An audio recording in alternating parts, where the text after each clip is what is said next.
నారాయణం నమస్కృత్య నరంచైవ నరోత్తమం దేవీం సరస్వతి వ్యాసం తతో జయముదర్యేత్. ఓం శ్రీ గణేశ శారద మాతృశ్రీ గురుభ్యో నమః. మిత్రులారా, మన మహాభారత కథలోకి ఎంటర్ అయిపోదాం. ఇక్ష్వాకు వంశంలో మహాభిషుడు అనేటువంటి ఒక గొప్ప మహాచక్రవర్తి ఉండేవాడు. ఆయన రాజర్షి. ఆ విధంగా ఆయన స్వర్గానికి వెళ్ళిన తర్వాత అక్కడ ఒకసారి బ్రహ్మదేవుని యొక్క కొలువుల్లో ఒక సదస్సు జరుగుతోంది. దానికి దేవతలందరూ కూడాను, అలాగే రాజర్షులు, బ్రహ్మర్షులు, అనేక మంది పుణ్యాత్ములు అక్కడ ఉన్నారు. అదే టైంలో గంగాదేవి కూడా ఆ సభకు రావడం జరిగింది. వచ్చినప్పుడు అక్కడికి వచ్చినటువంటి గాలికి గంగాదేవి యొక్క వస్త్రం స్వల్పంగా చెదిరింది. ఆ చెదిరినప్పుడు అందరూ తలదించుకోగా మహాభిషుడు ఆ వంక గబాలన స్టీరింగ్గా చూడడం జరిగినప్పుడు బ్రహ్మదేవుడు అలాంటి వస్త్రాలు ధరించి నా లోకానికి వచ్చినందుకు గంగాదేవికి, అదేవిధంగా అక్కడ నిర్లజ్జగా వ్యవహరించినందుకు మహాభీషుడికి కలిపి శాపం ఇవ్వదలుచుకున్నాడు బ్రహ్మదేవుడు. మీరిద్దరూ కూడా భూలోకానికి వెళ్ళండి, అక్కడ మీరు కలిసి జీవిస్తారు. కొన్నాళ్ళ తర్వాత నీకు ఇష్టం లేని పనులు చేసిన సందర్భంలో అప్పుడు ఆవిడికి శాప విమోచనం అవుతుంది. అదేవిధంగా నీకు కూడా తదనంతరం శాప విమోచనం అవుతుందని చెప్పని బ్రహ్మదేవుడు వాళ్ళకి శాపానికి ఉపసంహారం కూడా చెప్పడం జరిగింది. ఈ విధంగా జరిగినప్పుడు ఈ మహాభీషుడు అక్కడ ఉన్నటువంటి రాజర్షులతోటి, బ్రహ్మర్షులతోటి కూడా చర్చించాడు.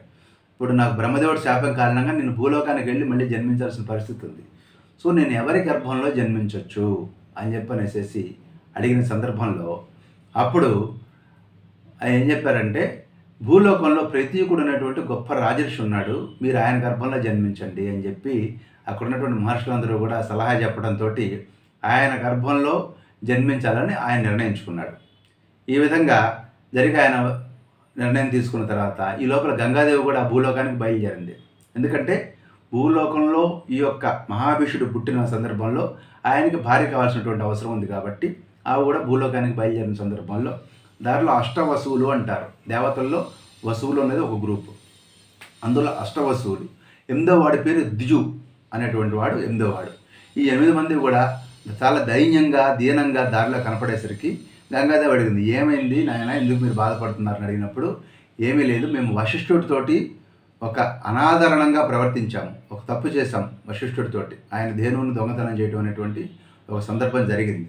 అందువల్ల మాకు గర్భవాసం కలుగుతుంది. అంటే దేవతలకు గర్భవాసం అవసరం లేదు.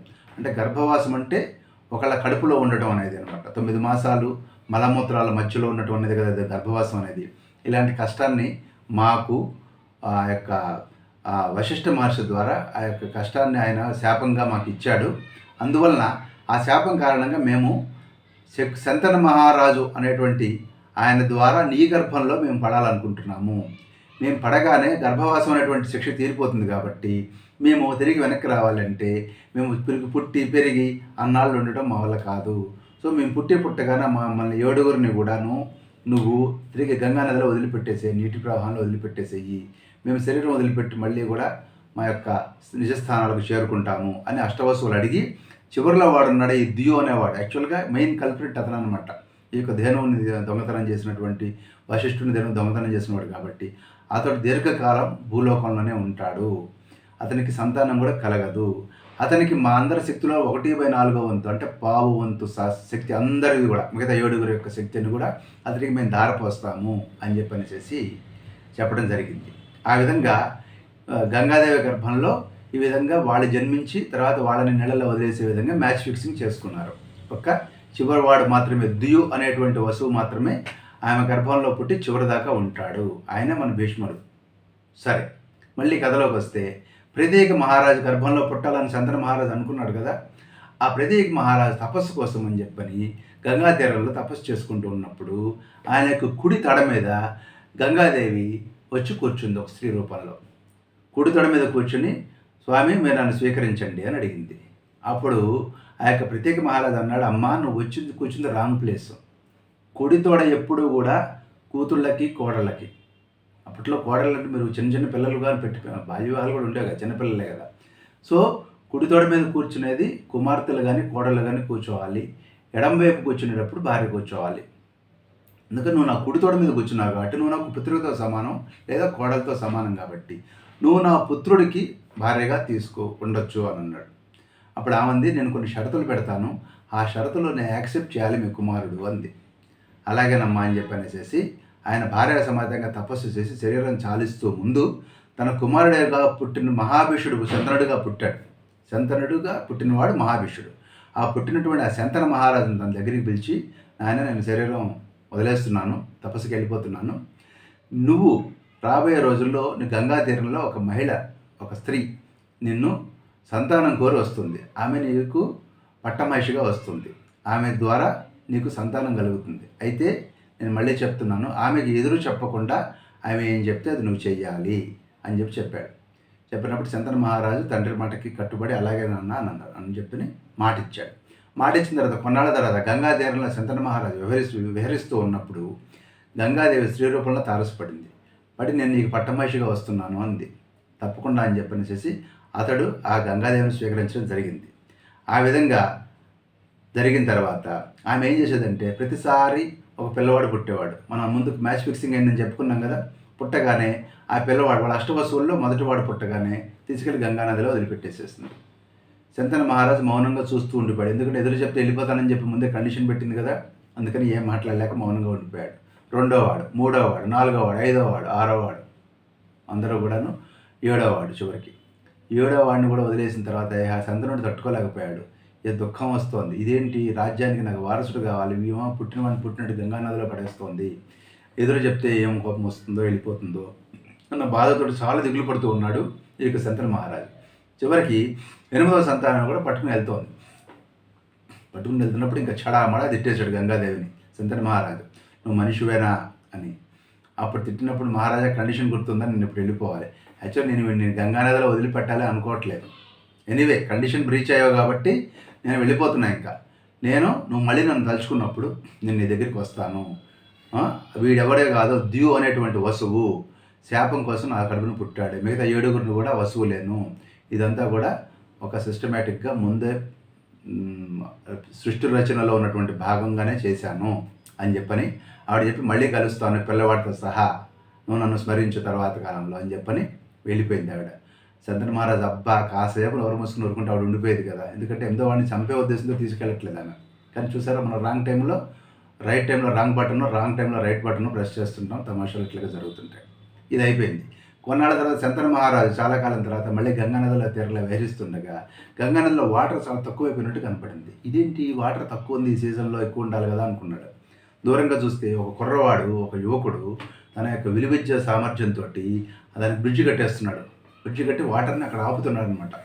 ఆశ్చర్యపడిన శంతన మహారాజు చూడబోతు నా బిడ్డలాగా ఉన్నాడని చెప్పి గంగానదిని స్మరించాడు. గంగాని స్మరించాడు. స్మరించినప్పుడు గంగాదేవి ప్రత్యక్షమై, వీడి పేరు దేవవ్రతుడు, వీడి నొయ్కుమారుడేను. ఇతడు వశిష్ఠుడి దగ్గర ధర్మశాస్త్రాన్ని, పరశురాముడి దగ్గర అస్త్రశస్త్ర విద్యల్ని, ధనుర్వేదాన్ని అభ్యసనం చేశాడు. వీడు సాటిలేని మేటి మహావీరుడు, నిన్ను ఉద్ధరిస్తాడు, నువ్వు తీసుకెళ్ళు అని చెప్పేసి గంగాదేవి ఆ యొక్క శంతన మహారాజుకి తన కుమారుని తిరిగి అప్పచెప్తుంది. ఆ విధంగా చాలా సంతోషపడిపోయి అప్పుడు శంతన మహారాజు చాలా సంతోషంతో తన కుమారుని తీసుకుని ఇంటికి తీసుకొస్తాడు. ఇంటికి తీసుకొచ్చిన తర్వాత కొన్నాళ్ళ తర్వాత ఒకసారి గంగా తీరంలో మనం ఇంతకుముందు కథలో చెప్పుకున్న వ్యాస మహర్షిని సద్యోగర్భంలో పరాశరుడి ద్వారా కన్నటువంటి మత్స్యగంధి దాసరాజు కుమార్తె ఎవరైతే ఉందో ఆమెని మళ్ళీ గంగానది తీరంలో చూశాడు. చూసినప్పుడు అప్పుడు ఆమెను చూసి మోహించాడు శంతన మహారాజు. మోహించి ఆమెను ఎలాగైనా వివాహం చేసుకోవాలని చెప్పి తమ తండ్రి అయినటువంటి దాసరాజుని అడిగినప్పుడు ఆ దాసరాజు ఏం చెప్తాడంటే, కండిషన్ ఉంది నాకు, ఈమెకు పుట్టబోయే బిడ్డనే నువ్వు మహారాజుని చేస్తానంటే కనుక ఈమెను నీకు ఇచ్చి పెళ్లి చేస్తాను అంటాడు దాసరాజు. కానీ మత్స్యగంధిని పెళ్లి చేసుకుని ఆమె పుట్టిన బిడ్డల్ని రాజు చేసే ఉద్దేశం లేదు. ఎందుకంటే ఆ విధంగా చేస్తే తన కుమారుడైనటువంటి దేవవ్రతుడు, అదే భీష్ముడికి అన్యాయం చేసినట్టు అవుతుంది కాబట్టి ఎట్టి పరిస్థితుల్లో ఆయనకు ఒప్పుకోలేదు. కానీ ఇంటికి వచ్చాక ఒకటే విషాదంగా బాధగా ఉంటూ వస్తున్నాడు, మనసులో కృషించిపోతున్నాడు శంతన మహారాజు. అప్పుడు కుమారుడైనటువంటి దేవవ్రతుడు అనేటువంటి అదే మన భీష్ముడు ఒకరోజు ఎందుకు నాన్నగారు ఇట్లా బాధపడుతూ ఉన్నారు, క్రమేణంగా చిక్కిపోతున్నారు అని చెప్పని మంత్రులను అడిగాడు. అడిగితే వాళ్ళ విషయం చెప్పారు, ఇలా జరిగిందని చెప్పనేసి. వెంటనే అప్పుడు తండ్రి దగ్గరికి వెళ్ళాడు. తండ్రి దగ్గరికి వెళ్ళి, ఎందుకు నాన్న నువ్వు అలా బాధపడుతున్నావు అని అడిగాడు. ఏం లేదురా నాయన, నువ్వు నాకు ఒక్కడవే కొడుకు కదా, నువ్వే యుద్ధాలు చవివి చేస్తూ ఉంటావు, నీకేదైనా అయితే నా పరిస్థితి ఏంటి అన్నాడు తండ్రి అని శంతన మహారాజు. అప్పుడు దేవవ్రతుడికి పూర్తిగా విషయం అర్థమైంది. మొత్తం ఇమ్మీడియట్గా అక్కడికి వెళ్ళాడు. అక్కడికి దాసరాజు దగ్గరికి వెళ్ళాడు. దాసరాజు దగ్గరికి వెళ్ళి, నువ్వు అట్లాగైనా సరే నీ కుమార్తెను మా నాన్నకి ఇచ్చి పెళ్లి చెయ్యి అని అడిగాడు. పెళ్లి చేస్తాను బాగానే ఉంది, కాకపోతే మా నా కండిషన్ ఏంటి, మా అమ్మాయికి పుట్టే బిడ్డే రాజ్యం సింహాసనం అధిష్ఠించాలని నా కోరిక కదా, ఆ కండిషన్ మీ నాన్నకి చెప్తేనే ఒప్పుకోకుండా వెళ్ళిపోయాడు, మరి ఆలోచించుకోమని చెప్పాడు దాసరాజు. అప్పుడు ఈ యొక్క దేవవ్రతుడు అన్నాడు, ఏం పర్లేదు, నేను ఎట్టి పరిస్థితుల్లో నేను రాజ్యం తీసుకోను, నేను ప్రామిస్ చేస్తున్నాను, ఓకే, నువ్వు ఇమ్మీడియట్గా ఎటువంటి నిస్సంశయంగా మా నాన్నగారికి ఇచ్చి సత్యవతి దేవిని ఇచ్చి పెళ్లి చేయమని అడిగాడు. అడిగితే అప్పుడు అతను అన్నాడు, దాసరాజు అన్నాడు, బాగానే ఉంది, నువ్వు మాటిస్తున్నావు కరెక్టే, రేపు నీకు పెళ్ళి అవుతుంది, పిల్ల పాపలు పుడతారు, వాళ్ళు పెద్దవాళ్ళు అవుతారు, వాళ్ళ రాజ్యానికి వాటకు రారా రేపు పొద్దున, వాళ్ళు నీ మాట అంటారు, నాకేంటి గ్యారంటీ అన్నాడు. అనగానే అప్పుడు ఘోరమైనటువంటి ప్రతిజ్ఞ చేశాడు దేవవ్రతుడు, నేను పెళ్లి చేసుకోను, ఆజన్మాంతం శాశ్వత బ్రహ్మచారిగా ఉండిపోతాను అని. అప్పుడు దేవతలందరూ కూడా చాలా అప్రిషియేట్ చేస్తారు. అప్పుడు అతన్ని భీష్ముడు అన్నారు, ఆ విధంగా దేవవ్రతుడు అన్నారు, భీష్ముడు అన్నారు. ఆయన పరిపరి విధాల అక్కడ ఉన్నటువంటి దేవతలు ఋషులు కూడా ఆయన ఎంతో విధాలు ప్రశంసించారు. ఆ విధంగా తను వాగ్దానం చేసి అమ్మ వచ్చి రథం ఎక్కువ అన్నాడు. రథం ఎక్కువ అనగానే అప్పుడు ఆ యొక్క సత్యవతీదేవి ఆ రథం ఎక్కింది. ఆ రథం ఎక్కి అప్పుడు వెనక్కి తండ్రి దగ్గరికి తీసుకొచ్చి తండ్రికి సమర్పించాడు.